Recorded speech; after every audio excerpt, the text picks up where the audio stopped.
پھر جب وہ مصیبت دور ہو جاتی ہے اور خوشحالی میسر ہو تو وہ مصیبت کے اوقات اور اس مصیبت میں اللہ سے کیے ہوئے وعدے وغیرہ سب کچھ بھول جاتا ہے، ٹھیک ہے۔ اور اس صورت کی عام مشاہدے سے بھی تائید ہو جاتی ہے اور قرآن کریم کی کئی آیات سے بھی کہ جب عذاب کو سامنے دیکھتے تو کہتے یہ ہٹا لو، اور دنیا میں ایسا کتنی قوموں کے ساتھ ہوا بھی، یعنی فرعونیوں کے ساتھ آپ یہ دیکھیں کہ ان کے سامنے عذاب پیش بھی کیے جاتے تھے اور انہیں اس میں مبتلا کیا جاتا تھا۔ موسیٰ علیہ السلام کو کہتے کہ اپنے رب سے دعا کرو کہ وہ ان کو ہم سے ہٹا لے، لیکن جب وہ ہٹ جاتے تو دوبارہ اپنی بدمستیوں میں پڑ جاتے تھے۔ تو اللہ سبحانہ و تعالیٰ کی اول تو یہ قانون اور سنت ہی نہیں کہ کسی مرے ہوئے انسان کو دوبارہ دنیا میں لوٹایا جائے، اور اگر یہ لوٹائے بھی جائیں تو وہی کریں جو کہ پہلے کرتے آئے ہیں، لہٰذا دنیا میں انسان کو بھیجنا بیکار ہی ہے۔ فرمایا وَمِن وَرَائِهِم بَرْزَخٌ إِلَىٰ یوم یُبْعَثُونَ، اور ویسے بھی اب تو موت آ گئی نا، تو دنیا کی زندگی اور ان کے درمیان ایک پردہ حائل ہو گیا، ٹھیک ہے، جس کو برزخ کہا جاتا ہے۔ اس کا معنی ہے پردہ، آڑ یا روک، ٹھیک ہے۔ تو اب یہ یاد رکھیں کہ یہ صرف پردہ نہیں ہے کہ ہٹے تو ہمیں دنیا نظر آنا شروع ہو جائے، اس روک میں تو ایک طویل مدت زمانی بھی شامل ہے، ٹھیک ہے۔ اور برزخ کا وقت کتنا لمبا ہے، یہ کسی انسان کی موت کے وقت سے لے کر اس کے دوبارہ جی اٹھنے تک کے زمانے کو محیط ہے، یعنی اب وہ ایک ایسی جگہ پر ہے جہاں پر نہ صرف مکان کا فرق پڑ گیا ہے بلکہ وقت کا بھی فرق پڑ گیا ہے، وہ کسی اور ہی دنیا میں، کسی اور ہی جہان میں ہے جس کا علم ہمیں نہیں ہے۔ ہمیں اس طرح سے ہی سمجھایا گیا کہ اب وہ ایک برزخ میں ہے، ایک پردے کے دوسری طرف چلا گیا کہ جہاں کے لوگ اب واپس اس دنیا میں واپس نہیں آئیں گے، ٹھیک ہے، اور یہاں والے تبھی وہاں پر جائیں گے جب ان کا وقت آئے گا، اور پھر برزخ سے وہ موت کے نفخہ سور جب پھونکا جائے گا، سور میں جب پھونکا جائے گا اس وقت وہ اٹھائے جائیں گے، تو تب تک وہ اس میں ہی رہیں گے، ٹھیک ہے۔ اور وہ کس جگہ پر ہیں، وہ اس دنیا سے کتنی دور ہے، کہاں پر ہے، یہ نہیں ہے کہ وہ ہماری دنیا کے ساتھ ہی کہیں جڑی ہوئی جگہ ہے، اللہ عالم، اللہ تعالیٰ ہی جانتے ہیں وہ کہاں پر ہے۔ تو بیچ میں ایک زمانہ بھی حائل ہو گیا ہے اور ایک جگہ بھی حائل ہو گئی ہے، ٹھیک ہے۔ تو اہل برزخ سے عالم دنیا بھی اوجھل ہے، اور اس کے ساتھ ساتھ عالم عقبیٰ بھی، وہ ایک الگ ہی جہان ہے، آخرت والا جہان بھی ان سے اوجھل ہے، ٹھیک ہے۔ اور اللہ تعالیٰ نے اس عالم برزخ کو موت کے زمانے سے تعبیر کیا ہے، جس کا مطلب یہ ہے کہ اس عرصے کے دوران موت کے اثرات غالب ہوتے ہیں، لیکن ظاہر ہے چونکہ روح زندہ ہی رہتی ہے اور اللہ تعالیٰ کے قبضے میں ہوتی ہے، لہٰذا اس عرصے میں ہی تھوڑی زندگی کے تھوڑے بہت آثار بھی پائے جاتے ہیں۔ اور اس عرصے میں یاد رکھیں کہ عذاب قبر بھی ہوتا ہے اور ثواب قبر بھی ملتا ہے، ٹھیک ہے، جو کہ مختلف حدیث سے ہم ثابت ہے، لیکن یہ عذاب اور ثواب، قیامت کے عذاب اور ثواب کی نسبت بہت ہلکا ہوتا ہے، یہ بالکل اس طرح جیسے ایک آپ کو نظارہ کرایا جاتا ہے اور محسوس بھی ہوتا ہے ان کو، لیکن وہ اس جو آخرت کا دائمی عذاب یا دائمی ثواب ہے اس کی نسبت ہلکا ہے، ٹھیک ہے۔ اور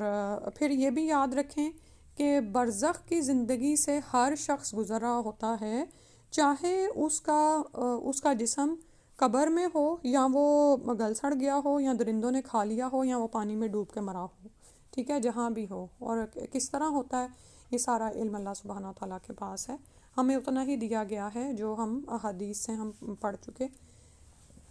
اس کے بعد فرمایا فائزہ، پھر جب نفخہ پھونکا جائے گا فی الصور، سور میں، فلا انصابہ، تو نہ کوئی نسب ہوں گے، یعنی کوئی آپس میں رشتہ داریاں نہیں ہوں گی، صحیح ہے، بینہم آپس میں، یومئذ اس دن، ولا یتساءلون، اور نہ وہ ایک دوسرے کو پوچھیں گے۔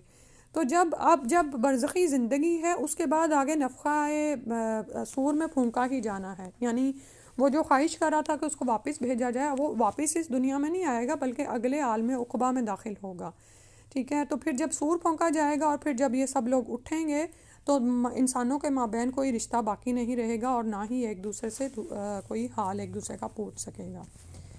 تو یہ جب دوسری بار پھونکا جائے گا تو یہی دن دراصل مردوں کو اپنی قبروں سے جی کر اٹھنے اور اللہ کے حضور حاضر ہونے کا دن ہوگا، اسی دن کو قیامت کا دن کہا جاتا ہے، اور یہ دن ہمارے موجودہ حساب کے مطابق 50,000 برس کا ہوگا، اور اس مدت میں انسان کو بہت سی قسم کے حالات اور واقعات سے دوچار ہونا پڑے گا، اور اس آیت میں جو کیفیت بیان کی گئی ہے وہ زندہ ہونے کے بعد کی ابتدائی کیفیت ہے، اس وقت دہشت اور ہولناکی اتنی زیادہ ہوگی کہ ہر ایک کو اپنی اپنی ہی پڑی ہوگی، سب رشتہ داریاں بھول جائیں گی، ہر آدمی اپنے حقیقی رشتہ داروں سے بھی الگ رہنے اور دور بھاگنے کی کوشش کرے گا، اور ایک دوسرے کا حال پوچھنا تو دور کی بات ہے، ٹھیک ہے، کیونکہ ہر ایک کو اپنی اپنی پڑی ہوئی ہوگی، ولا یتساءلون، اور نہ وہ ایک دوسرے سے کچھ پوچھیں گے۔ اور یہ دیکھیں کہ خاص طور پر چونکہ اس کا پہلا شان نزول قرآن کا قریش مکہ ہیں، تو قریش مکہ کا کیا معاملہ تھا کہ وہ نسب بہت یاد رکھتے تھے۔ اب انسانوں کے نسب تو کیا، ان کو اپنے جانوروں کے نسب بھی یاد ہوتے تھے، اونٹوں کے نسب ان کو یاد ہوتے تھے، اور نسب پر وہ بہت زیادہ فخر و غرور کرتے تھے، اور جب بھی ملاقات کرتے تو نسب کے ساتھ تعارف کرائے جاتے تھے، ٹھیک ہے۔ تو اب یہ دیکھیں کہ ان کو یہ سمجھایا جا رہا ہے، اور ہمیں بھی، کہ ایک ایسا دن کہ جس دن تم نسب سب کچھ بھول جاؤ گے، ایک دوسرے کو ہی بھول جاؤ گے، صرف اپنی اپنی پڑی ہوئی ہوگی۔ پھر فرمایا فمن ثقلت موازینہ، تو جس کے بھاری ہوئے پلڑے، فاولائکا، تو یہی لوگ ہوں گے، ہم المفلحون، وہ کامیاب ہوں گے، فلاح پانے والے وہ ہیں جن کے دائیں ہاتھ کے پلڑے بھاری ہو جائیں گے، ٹھیک ہے، یعنی نیکیاں اعمال وزن میں جون سی ہیں بڑھ جائیں گی۔ ومن خفت موازینہ، اور جس کے ہلکے ہوئے پلڑے موازین، فاولائکا، تو یہی لوگ ہیں الذین خسروا، وہ لوگ جنہوں نے خسارے میں ڈالا انفسہم، اپنے نفسوں کو، فی جہنم، وہ جہنم میں، خالدون، ہمیشہ رہنے والے ہیں۔ اور جن کے پلڑے ہلکے ہوں گے تو یہی وہ لوگ ہیں جنہوں نے اپنے آپ کو خسارے میں ڈالا، وہ ہمیشہ جہنم میں رہیں گے۔ تو ان دو آیات میں یہ جو پیچھے گزری ہے، قیامت کے دن کا ایک دوسرا منظر سامنے لایا گیا ہے، اور اس وقت کیا ہوگا کہ ہر شخص کے اعمال کا ٹھیک ٹھیک وزن کیا جائے گا، اور پلڑا بھاری ہونے سے مراد نیکیوں والا پلڑا ہے، اور اصل چیز جو اس پلڑے کو بھاری اور وزندار بنا سکتی ہے وہ کلمہ توحید اور اس پر استقامت ہے، یعنی خالی اعمال نہیں ہے، اعمال ایمان اور اعمال صالح ہیں، ٹھیک ہے۔ اور پھر یہ بھی آتا ہے کہ کسی شخص کا پلڑا ہلکا ہوگا تو اس پر، یعنی دائیں طرف کا، تو اس پر ایک بادل سا لا کر رکھا جائے گا تو وہ اس کو بھاری کر دے گا، تو وہ یعنی کہ پوچھا جائے گا کہ یہ کیا چیز ہے جس نے اس کو بھاری کیا، تو وہ دراصل اس شخص کا سکھایا ہوا علم ہوگا جو اس نے دوسروں کو دیا، اور دوسرے لوگ اس سے فائدہ اٹھا کر اس پر عمل کرتے رہے۔ تو دیکھیں سبحان اللہ، آپ یہ دیکھیں کہ یہ وہ صدقہ جاریہ ہیں نا، جن میں سے علم ایک وہ ہے کہ جس کا اثر انسان کے مرنے کے بعد بھی جاری رہتا ہے۔ ہمارے اعمال تو ایک محدود حد تک ہوتے ہیں نا، زندگی تھوڑی ہے، اس میں جتنے کر سکتے ہیں، تو پھر کیا کریں، ہم اپنے پلڑوں کو بھاری کرنے کے لیے وہ اعمال بھی کریں جو ہمارے پیچھے جاری رہیں صدقہ جاریہ کی صورت میں۔ تو کبھی بھی اس بات میں غفلت اور سستی نہ کریں، کوتاہی نہ کریں، کہ اگر تھوڑا سا بھی کوئی چیز ایسی فائدہ مند چیز جو کہ کسی دوسرے کی آخرت کو سنوار سکے اور آپ کو پتہ ہے، آپ اس کو بتا دیں، اور نہ اس میں آپ کا زیادہ وقت پڑتا ہے، نہ مال لگتا ہے، نہ اتنی صلاحیت لگتی ہے، تو بتائیں پھر، کیونکہ ہمیں آخرت میں اپنے دائیں ہاتھ کے پلڑوں کو بھاری کرنا ہے، ٹھیک ہے۔ تو نیکیوں کا پلڑا جھکتے ہی صاحب عمل کو معلوم ہو جائے گا کہ وہ دنیا کے امتحان میں پاس ہو گیا، اور جس کا نیکیوں کا پلڑا ہلکا ہونے کی وجہ سے اوپر اٹھ گیا اور برائیوں کا پلڑا بھاری ہوا، تو ایسے لوگ اس امتحان میں فیل اور ناکام ہو جائیں گے، اور پھر ایک تو اس ناکامی پر انہیں افسوس اور حسرت ہوگی، اور عذاب ان کے لیے پہلے سے ہی تیار ہوگا۔ تو یہی وہ لوگ ہیں جنہوں نے اپنے نفسوں کو خسارے میں ڈالا ہوگا، اور نعوذ باللہ پھر کیا ہے، فی جہنم خالدون، ہمیشہ ہمیشہ کے لیے ان کے لیے جہنم ہوگی۔ اور اس کی ظاہر ناکامی کی بڑی وجہ کیا ہے کہ وہ اللہ کی توحید کے اقرار کے ساتھ ساتھ شرک بھی کرتے رہے، اور خسروا انفسہم، کہ دنیا میں جو وہ دیکھنے کو اچھے اعمال کرتے رہے، جو سوشل ورک یا وہ کرتے تھے، وہ اللہ کے ہاں قبول اس لیے نہیں ہوں گے کہ ان کے ساتھ ایمان نہیں ہے، شرک کی آمیزش کی وجہ سے وہ اعمال ان کے کام نہیں آئیں گے۔ اللہ اکبر، اللہ سبحانہ تعالیٰ ایسے برے انجام سے بچائے، آمین۔ پھر اگلی آیت 104 میں فرمایا تلفح وجوہہم النار، وہی جہنم کی بات ہو رہی ہے کہ جھلسا دے گی ان کے چہروں کو آگ، وہم فیہا کالحون، اور وہ اس میں تیوری چڑھانے والے ہیں۔ کلحہ کا لغوی معنی ہوتا ہے بد شکل ہونا یا حلیے کا اس طرح بگڑ جانا جس سے انسان بدصورت اور ڈراؤنا معلوم ہو، کہ ایسے کہ اوپر کا ہونٹ اوپر کو اٹھ جائے اور نیچے کا نیچے کو، اور بڑے بڑے دانت سامنے نظر آئیں، یعنی اور یعنی جہنم میں جاتے ہی آگ ان کے چہروں کو جھلسا دے گی اور ان کے چہروں کا حلیہ بگاڑ کر رکھ دے گی. استغفر اللہ ربی من کل ذنب واتوب الیہ. کہا جائے گا الم تکن آیاتی، کیا نہیں تھی میری آیتیں، تتلا علیکم پڑھی جاتی تم پر، فکن تم تو تھے تم بہا اس کا تکذبون، تم انہیں جھٹلا دیا کرتے تھے. یعنی یہ جو تمہارا انجام اس وقت ہوا ہے، اب یہ دیکھیں کہ نعوذ باللہ وہاں پر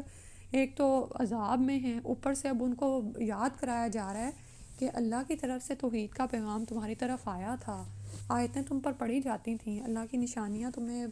دکھائی جاتی تھیں، تم پر آیات تلاوت ہوتی تھیں، تمہیں توحید کی طرف بلایا جاتا تھا، لیکن تم اس کو جھٹلاتے تھے.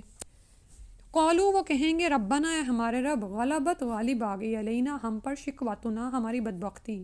وکننا قوما ضالین اور تھے ہم گمراہ لوگ. اب وہ کہیں گے یا اللہ ہم پر ہماری بدبختی غالب آ گئی کہ ہم نے تیری آیتوں کو کوئی اہمیت ہی نہیں دی، الٹا ان کو جھٹلا دیا، اپنے ہی نفسوں کا نقصان کر بیٹھے، ہم تو واقعی گمراہ لوگ تھے. مان جائیں گے وہاں پر، تسلیم کر لیں گے اور درخواست کریں گے ربنا، اے ہمارے رب، اخرجنا منہا، نکال ہم کو اس سے، اس جہنم سے، فَإِنْ عُدْنَا، پھر اگر ہم دوبارہ کریں، فَإِنَّا ظَالِمُونَ، تو بے شک ہم ظالم ہوں گے. یعنی اے اللہ ہمیں اس آگ سے نکال دے، اگر ہم دوبارہ ایسا قصور کریں تو واقعی ہم ظالم ہوں گے. یعنی ظالم لوگ موت کے وقت بھی دوبارہ دنیا میں جانے کی التجا کریں گے، جیسا کہ ابھی گزرا ہے پیچھے آیت نمبر 100 میں، اور اسی طرح سے دوزخ کے میں داخل ہونے کے وقت بھی وہ التجا کریں گے کہ یا اللہ ہمیں دوبارہ مہلت دے، ہم ایسا نہ کریں جو ہم کر کے یہ برے انجام سے دوچار ہوئے، ہم ان اعمال سے باز آئیں گے اور اچھے اعمال کریں گے. فائن ادنا، اور اگر ہم ایسا کریں گے تو ہم یقیناً ظالم ہیں. تو اللہ سبحانہ تعالیٰ کی طرف سے جواب ہوگا، قالا، وہ فرمائے گا، اخساؤ، مجھ سے دور ہی رہو، دفع ہی رہو، فیہا، اس میں. نعوذ باللہ من ذالک، جیسے کتے کو دھتکارنے کے لیے ہماری زبان میں در در کے الفاظ آتے ہیں نا، اخسا ان کے لیے ہوگا. ولا تکلمونی، اور مجھ سے بات بھی نہ کرو.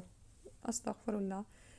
تو اللہ تعالیٰ ان کی التجا کے جواب میں فرمائے گا کہ تم اس قدر ذلیل مخلوق ہو کہ تمہارا اس جہنم میں پڑے رہنا ہی مناسب ہے، اور آئندہ مجھ سے کوئی ایسی التجا نہ کرنا، مجھ سے بات بھی نہ کرنا. انہو کانا فریق من عبادی، پھر ان کو کہا جائے گا کہ بے شک وہ تھا ایک جماعت، ایک فریق تھا، من عبادی، میرے بندوں میں سے، یقولون ربنا، وہ کہتے تھے، وہ دعائیں مانگتے تھے کہ اے ہمارے رب، آمنا، ہم ایمان لے آئے، فاغفر لنا، پس بخش دے ہمیں، ورحمنا، اور ہم پر رحم کر، وانت خیر الراحمین، اور تو بہترین رحم کرنے والا ہے. تو بات یہ ہے کہ جب میرے بندے کچھ یہ دعائیں کرتے تھے کہ اے ہمارے رب، ہم ایمان لے آئے ہیں، بس ہمارے اپنے ایمان کو وسیلہ بناتے تھے کہ تو ہمارے گناہوں کو بخش دے اور ہم پر رحم کر، اور تو سب رحم کرنے والوں سے بہترین رحم کرنے والا ہے. ٹھیک ہے، تو اب یہ ان کفار کو سنایا جا رہا ہے جو کہ اللہ سے درخواست کریں گے، اور ان دعاؤں کے جواب میں اللہ تعالیٰ کہہ رہے ہیں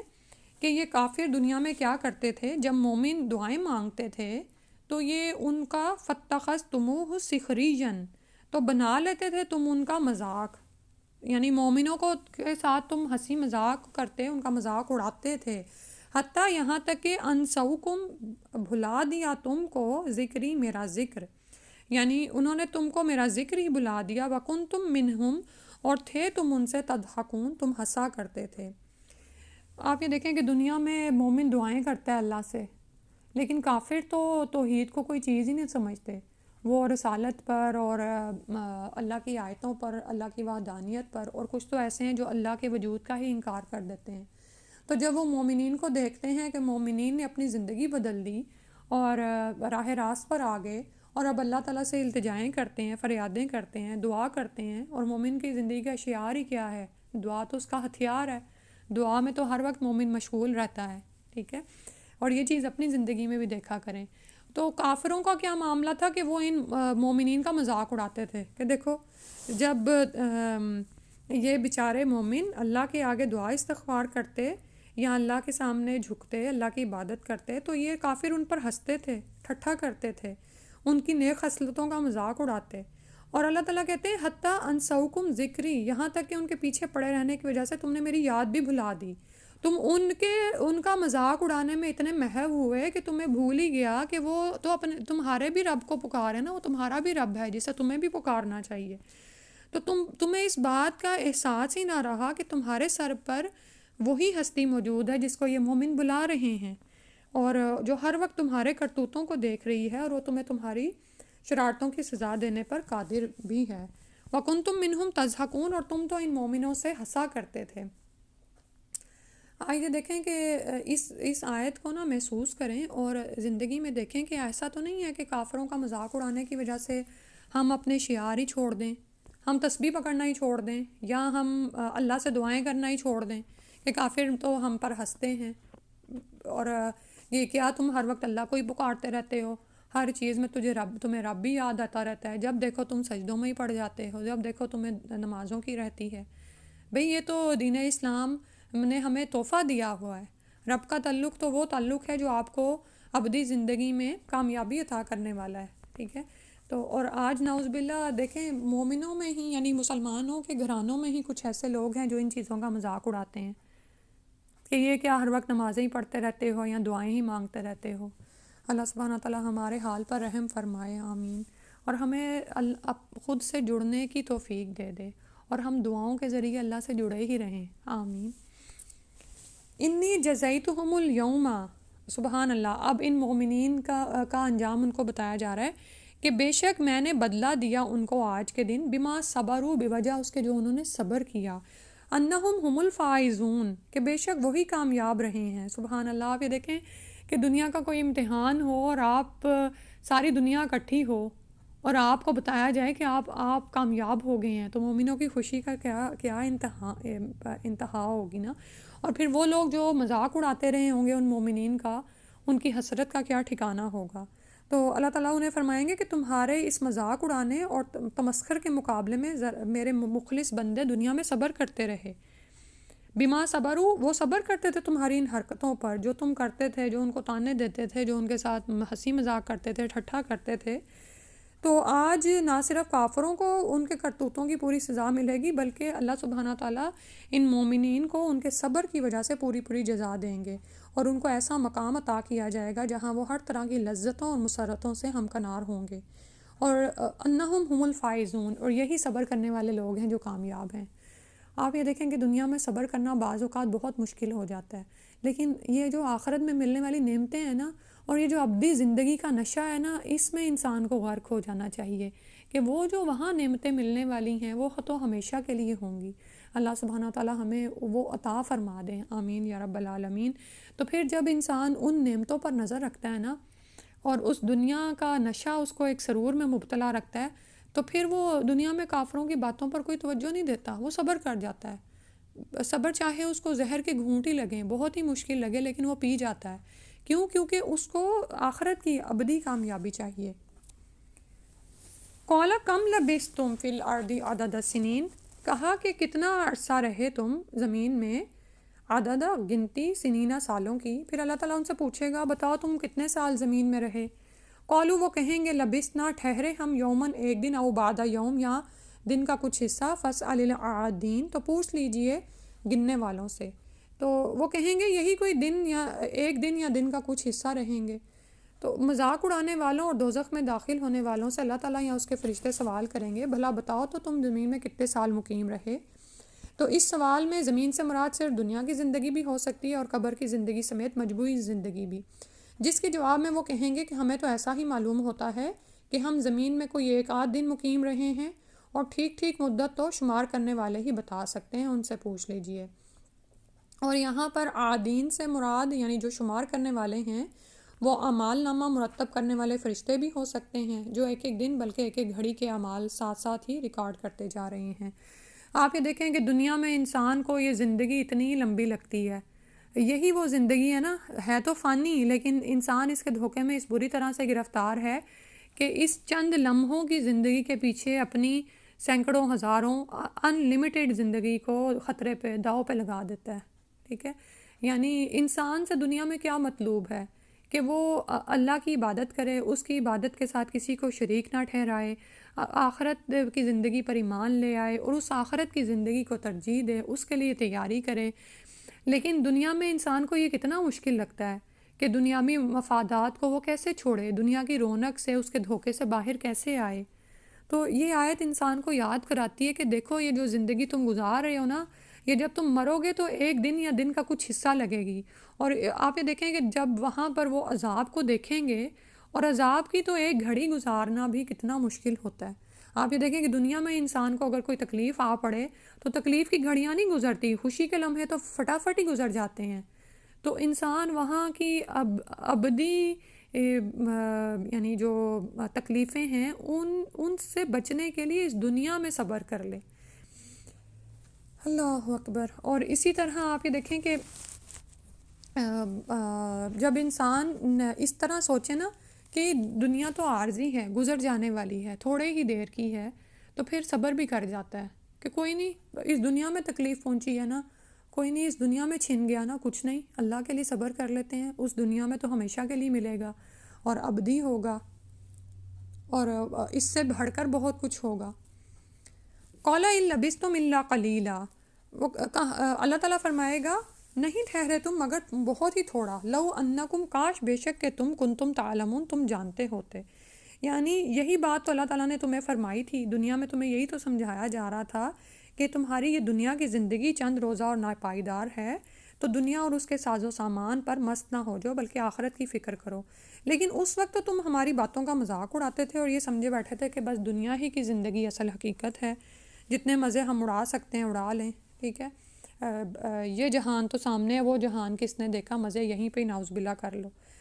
تو یہاں پہ تو دنیا کی زندگی گزارتے ہوئے لوگوں کا یہ حال ہے کہ پتہ نہیں موقع کب ملے گا، بس سب کچھ سمیٹ لو، چاہے کسی کا حق غصب کرنا پڑے، چاہے کسی کو ناحق مارنا پڑے، جو بھی ظلم و زیادتی روا رکھنی پڑے، ناؤز باللہ۔ تو وہاں پر پہنچ کر کافر خود اس بات کا اقرار کرے گا کہ تھوڑی ہی مدت تو ٹھہرے ہیں، جہنم کا ایک چکر ہی لگنے سے ان کو اندازہ ہو جائے گا کہ وہ راحتیں، وہ جو آسائشیں دنیا میں ان کو حاصل تھیں اور جن کے پیچھے وہ بے قرار تھے، تو وہ تو چند لمحوں کی زندگی لگے گی۔ کاش یہ بات، اللہ تعالیٰ نے فرمایا لو انکم کنتم تعلمون، کاش یہ بات یہ تم جان لیتے، دنیا میں یہ علم حاصل کر لیتے۔ افحسبتم انما خلقناکم عبثا، کیا بھلا تم نے سمجھ رکھا تھا کہ بے شک ہم نے پیدا کیا تم کو عبثاً، بیکار ہی، وانکم، اور بے شک تم، الینا، ہماری طرف، لا ترجعون، نہ تم لوٹائے جاؤ گے۔ یعنی تم نے یہ سمجھ رکھا تھا کہ ہم اس دنیا میں عیش و آرام کرنے اور مزے لوٹنے کے لیے پیدا ہوئے ہیں، بیکار پیدا کیے گئے ہیں۔ اللہ تعالیٰ نے اس دنیا کو پیدا کرنے کا اس کا کوئی مقصد نہیں بنایا ہے، اور نہ تو ظالم کو اس کے ظلم کا بدلہ ملنا ہے، نہ ہی تمہارے خیال کے مطابق کیا نیک اعمال کرنے والوں کو ان کی نیکی کا بدلہ ملنا ہے۔ اور تم تو یہی سمجھتے رہے کہ نہ تو کوئی انسان دوبارہ زندہ ہو کر واپس آیا ہے، تو ہم بھی ایسے ہی بس زندہ ہوتے ہیں اور مرتے ہیں، ٹھیک ہے۔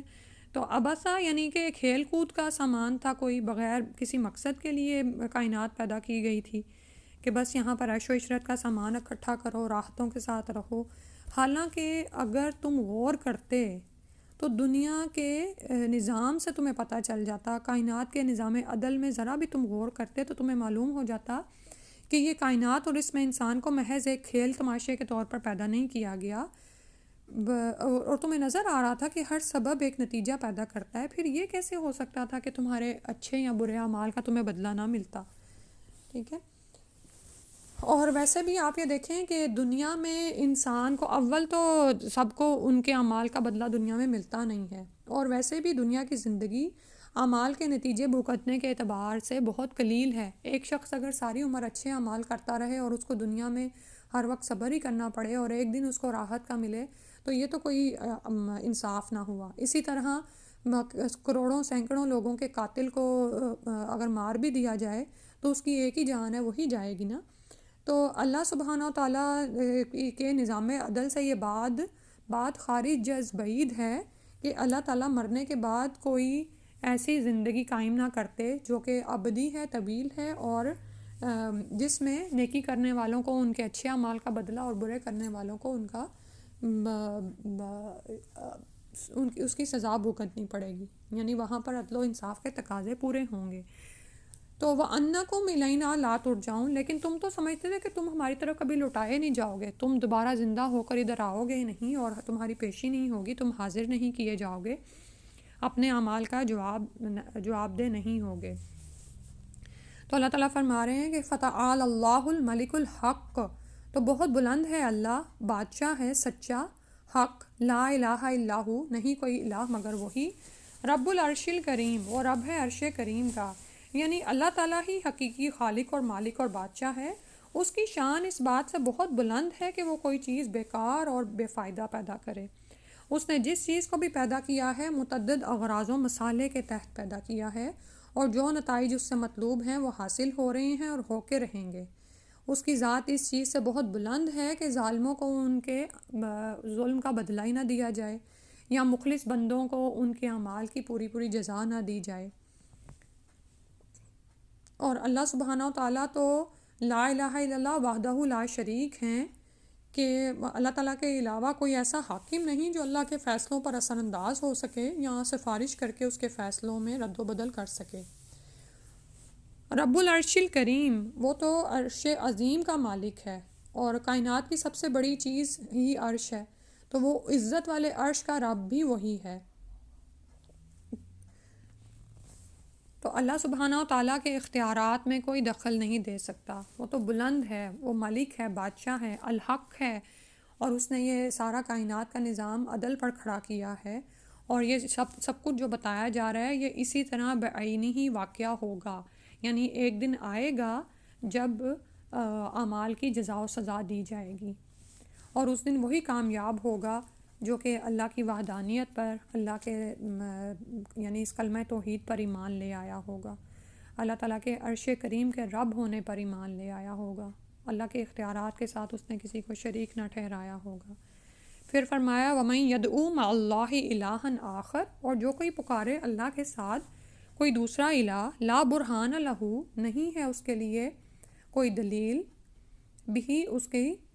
فَإِنَّمَا، تو بے شک حسابہ، اس کا حساب، عند ربی، اس کے رب کے پاس ہے، اِنَّهُ لَا يُفْلِحُ الْكَافِرُونَ، بے شک نہیں فلاح پائیں گے کافر۔ ایک وہ شخص ہے جو اللہ کی وحدانیت پر ایمان لے آتا ہے، اور دوسرا وہ جو اللہ کے ساتھ کسی دوسرے الہ کو پکارے اور اس کے پاس اس کی کوئی نقلی عقلی دلیل موجود نہیں ہے۔ یعنی آپ یہ دیکھیں کہ یہ لوگ جو اللہ کے ساتھ دوسروں کو بھی پکارتے ہیں اور شریک کرتے ہیں اللہ کے، اور انہیں اپنا حاجت روا اور مشکل کشا سمجھتے ہیں، تو ان کے پاس لا برہان لہو بھی، اس بات کی کوئی عقلی نقلی دلیل نہیں ہے۔ یہ باتیں صرف ان کے من گھڑت قصوں کی بنیاد پر بنائی گئی ہوتی ہیں، بس ان کے وہم و گمان ہیں، یا پھر یہ کہ اپنے آباء و اجداد کی تقلید کی وجہ سے یہ نظریے ان میں رواج پا جاتے ہیں۔ تو اللہ تعالیٰ نے فرمایا ایسے مشرکوں کا حساب، فَإِنَّمَا حِسَابُهُ عِندَ رَبِّ، اللہ تعالیٰ کے ہاں ہے، اللہ تعالیٰ ان کا پورا پورا حساب لے گا، ہر ایک کو اس کے جرم کے مطابق سزا دی جائے گی۔ اِنَّهُ لَا يُفْلِحُ الْكَافِرُونَ، ایسے کافر، ہٹ دھرم، منکر لوگ جو سمجھانے پر بھی باز نہیں آتے، آخرت میں کبھی کامیاب نہیں ہوں گے۔ سورہ کا آغاز ہوا تھا قد افلح المؤمنون، مومنین تو فلاح پا جائیں گے، اور دوسری طرف کافر وہ کبھی بھی فلاح نہیں پائے گا۔ اور آخر میں فرمایا رسول صلی اللہ علیہ وآلہ وسلم کو وَقُلْ رَبِّ اغْفِرْ وَارْحَمْ، اور کہہ دیجئے میرے رب بخش دے، وارحم، اور رحم فرما، وَأَنْتَ خَيْرُ الرَّاحِمِينَ، اور تو سب رحم کرنے والوں میں سے اچھا ہے۔ تو پہلے بھی آیا کہ مومنین تو دعا کرتے ہیں اللہ تعالیٰ سے کہ ہم ایمان لے آئے تو ہمیں بخش دے، اور اب یہاں پر اس آیت میں بھی کیا فرمایا جا رہا ہے کہ اللہ تعالیٰ سے استغفار طلب کی جائے، ٹھیک ہے۔ رسول صلی اللہ علیہ وسلم کو کہہ کر ہمیں بھی فرمایا جا رہا ہے کہ ہر حال میں اللہ تعالیٰ سے رحم اور مغفرت کی دعا مانگتے رہا کریں، خواہ کافر مذاق اڑاتے رہیں، جو بھی کرتے رہیں، ٹھیک ہے۔ تمہیں یہ یقین رکھنا چاہیے اور یہ دعا کرنی چاہیے کہ اے میرے رب مجھے بخش دے اور مجھ پر رحم کر، اور وَأَنْتَ خَيْرُ الرَّاحِمِينَ، اور اللہ تعالیٰ سب رحم کرنے والوں سے بڑھ کر رحم کرنے والا ہے، تو وہ ضرور ہم پر رحم کرتے ہوئے ہماری تقصیرات اور خطاؤں کو معاف فرما دے گا، اور ہمیں دنیا اور آخرت کی کامیابیاں اور بھلائیاں عطا فرمائے گا، آمین یا رب العالمین۔ ان آیات کی تلاوت سن لیتے ہیں 99 سے۔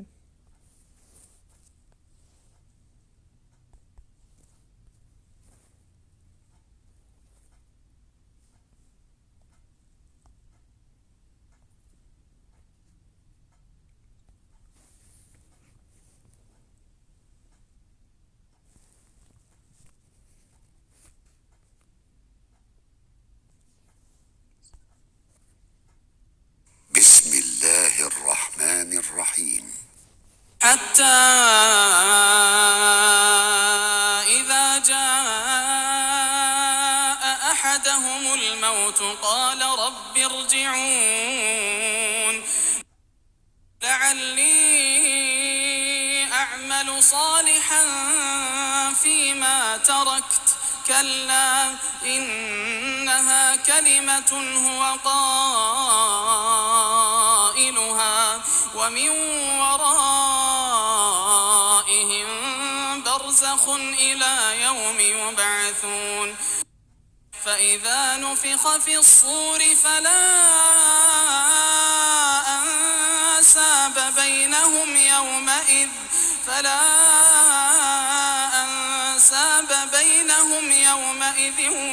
ولا يتساءلون فمن ثقلت موازينه فأولئك هم المفلحون ومن خفت موازينه فأولئك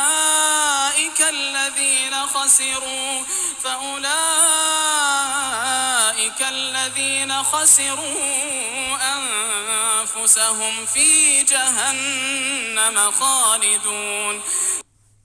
تلفح وجوههم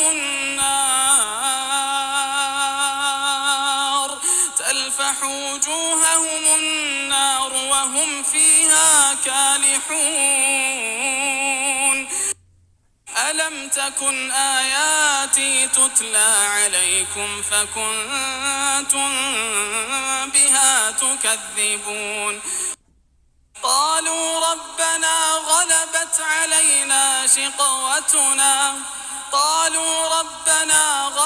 علينا شقوتنا وكنا قوما ضالين ربنا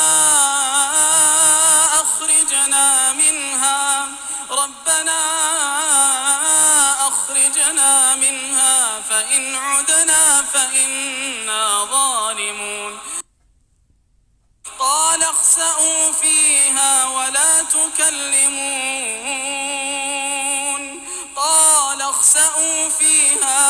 تكلمون إنه كان فريق من عبادي يقولون ربنا آمنا فاغفر لنا وارحمنا وأنت خير الراحمين فاتخذتموهم سخريا حتى أنسوكم ذكري وكنتم منهم تضحكون إني جزيتهم اليوم بما صبروا أنهم هم الفائزون قال كم لبثتم في الأرض عدد سنين قالوا لبثنا يوما أو بعض يوم فاسأل العادين قال إن لبثتم إلا قليلا لو أنكم كنتم تعلمون أفحسبتم أنما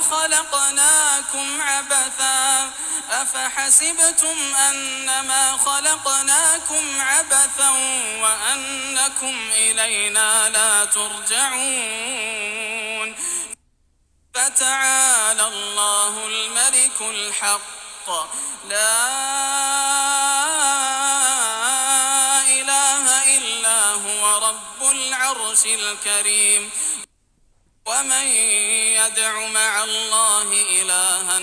آخر لا برهان له به فإنما حسابه عند ربه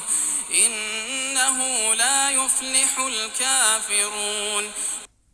وقل رب اغفر وارحم وأنت خير الراحمين.